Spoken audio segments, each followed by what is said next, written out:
motor insurance chung changa mi poida hriat tur claim zong kan sai don in tun tum atuan enge motor insurance hi chini a oma third party liability only le first party ani third party liability only hi section za somli le parok of MV Act in min phut anga motor nei tu in insurance policy kan nei nge angai ani hemi policy hi motor accident awanga chian na tok ten motor accident claim tribunal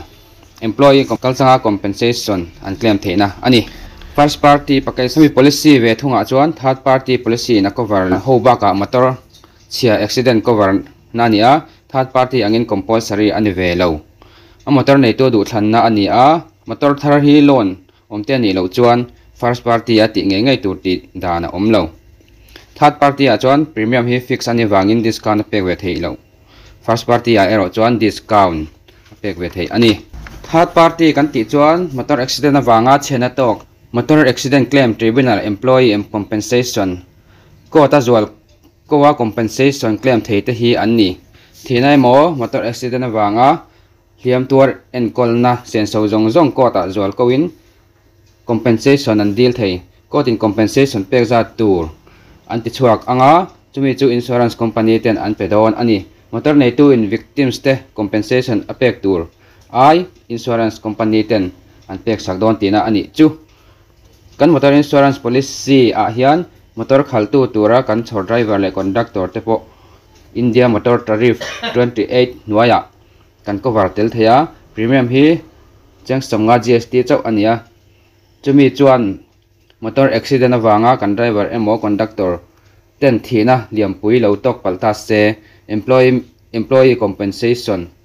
a zual kowin compensation an deal thei bok ani third party claim tur chuan motor accident awanga chena tok emo achung te khan an mani aya court adin saktu tur advocate an roi anga advocate chuan court a document poimo zong tenen compensation deal na submit sakin court a adin sakang third party property damage kan motor midang bungrua min le lo thil nei dang kan ti chet pal thei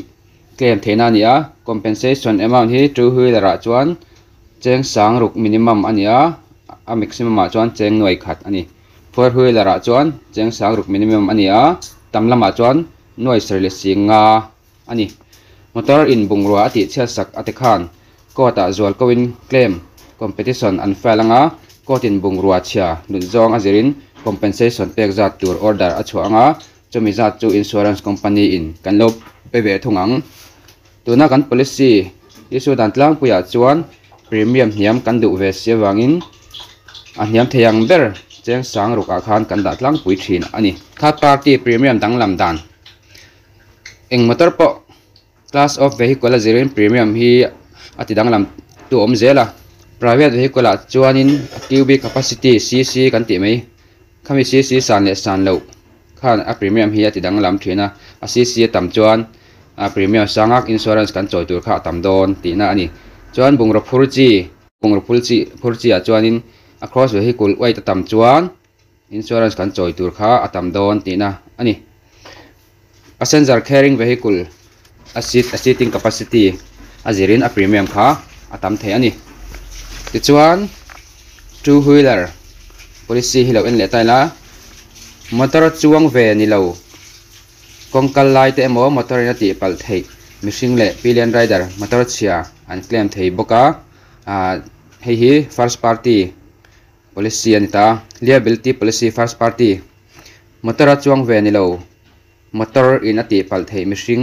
policy in pillion rider tan personal accident cover chuan cheng nuai khat maximum cheng nuai khat a claim theiang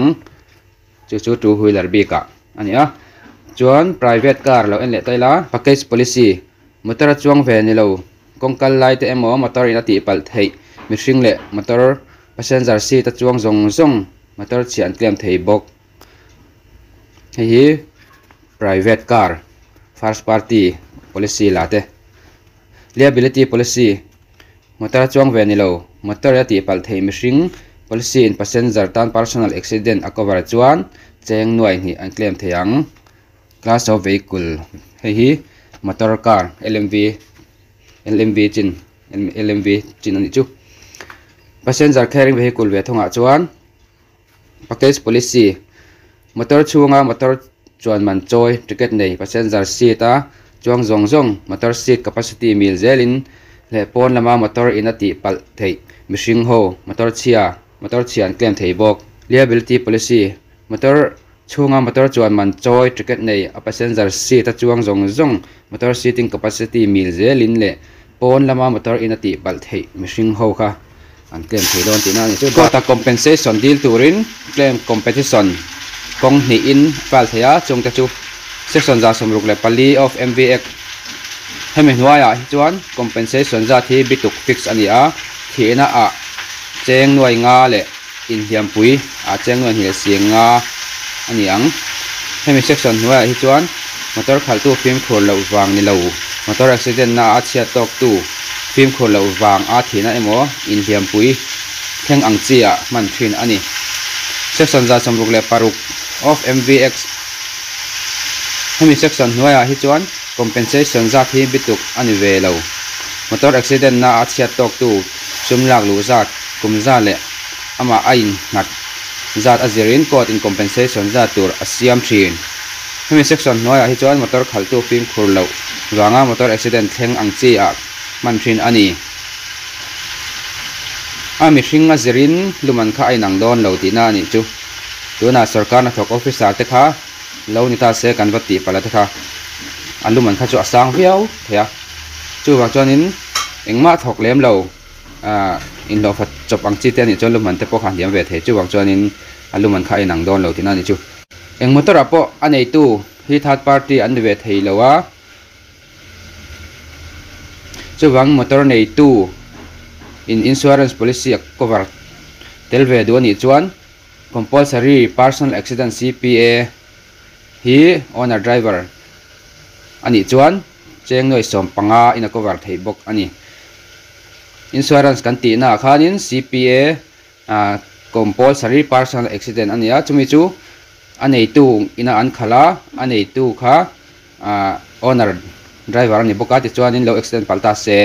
cheng noi som panga insurance khan claim thei ani chumi chu ti tel ve kha a tha a motor nei tu driver kan ni bok chuan chu GST cheng za hi somli le pakwa chau kha ania asang au ani ti chuanin hemi claim tur hianin kota kal kherangai lawa anei tu chung ta khanin insurance officer khanin lekha poimote thelutin va claim me theni insurance third party retlang pui hi lo soi tai la two wheeler chuan zaria samli le pahni hi ania chu CC za somnga hoi lampang ani CC za somnga hoi lampang kha zaria samli le pahni ani a CC za somnga pakhatranga za thum somnga kar sang kha zaruk le som pahni chuan CC za thum somnga chung lampang kha sang thum za thum le pariat ani private car a chuan CC sang kha chin hoi lam sang hi zali som sari ania sang khat le pakhatranga sang kha zanga kar hi sang li som thum ani chuan sang khat le zanga chung lampanga khan sang kwa za thum som pakwa ani chu tlom theyang ber third party tina nia ti chuan two wheeler taxi a hian third party hi sang khan za sai somnga pakwa ania chu driver cover te pe driver midang driver chor hokha midang driver chor hokha cover te la sang khan za sai somnga pakwa ania auto rickshaw hian sang ruk le zaria som sai pakhat taxi CC sang khat china hian sang kha sang hi zaruk som sari ani tunmi kha insurance chungchanga mi puiten chana shia tur poimo kanan soi thei te chu ni a insurance hi motor nei tu te chuan third party talin ti ngei tur ani hei kum to lam lo hnai le to a no tolerance week te khan mang le mai thea chuwang chuanin insurance kan lo ti thau don ya ati jong kha tur tuma kan soi thei te chu ani